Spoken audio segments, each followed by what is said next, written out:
Ohayo gozaimasu, ako si Jun, isang baguhang mekaniko dito sa Hokkaido, Japan. Tara, samahan niyo ako sa trip ko ngayong araw.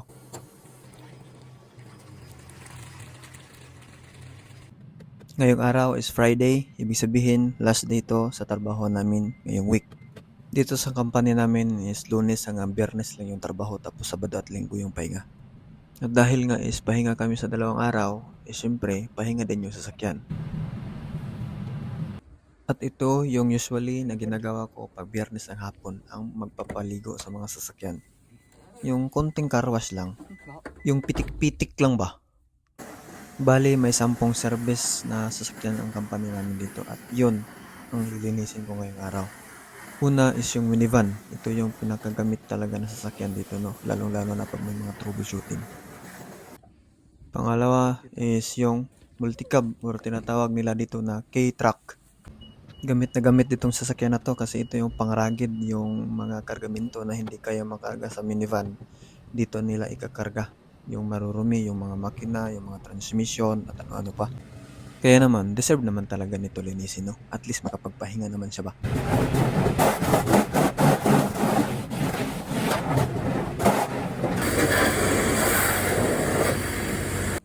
Sunod is yung Toyota Succeed or kung sa Pilipinas pa is parang Toyota Innova to, hatchback.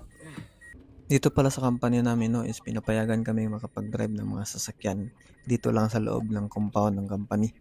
Kasi nga is bawal pa kami mag-drive sa highway kasi wala pa kaming lisensya at ongoing pa yung process.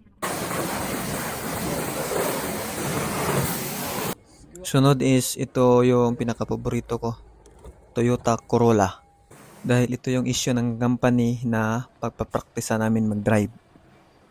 Next is yung Toyota RAV4.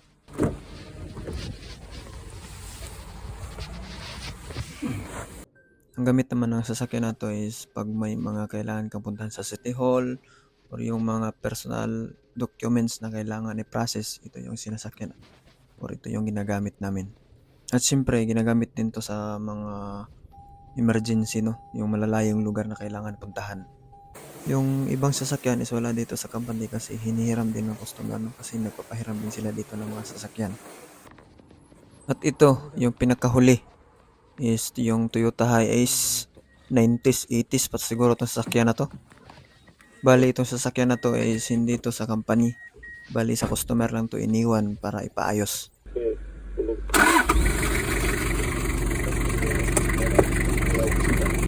Iwan ko ba? Pag Biyernes, ang bilis lang ng oras, no?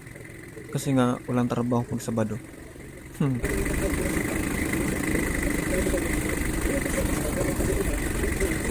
Ang ingay ng makina, no? Sa totoo lang, nagdadalawang isip ako kung kasali ba to sa lilinisin ko ngayong araw. Pero sige na lang, yun yung sabi ng leader eh. At yun sa wakas, after 2 hours, natapos ko rin yung pagwawashing ng mga sasakyan. Tamang-tama, alas 5 na, uwian na.